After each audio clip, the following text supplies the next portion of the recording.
we're converting the F1 door card to the DDC60 door card.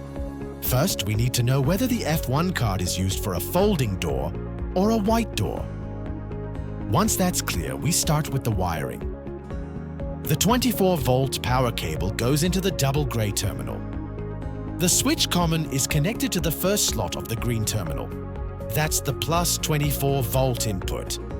On the F1 card, the opening switch comes first.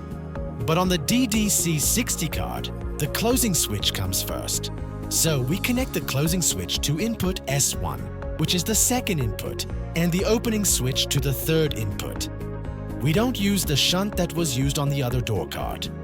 Now, for the encoder, plus 5 volts goes to the first input.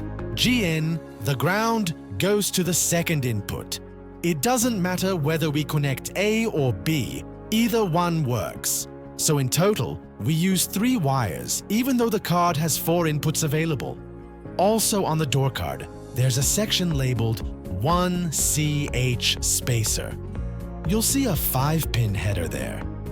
Make sure to check if there's a plastic spacer or washer on the pins. If you're using a 3-wire encoder,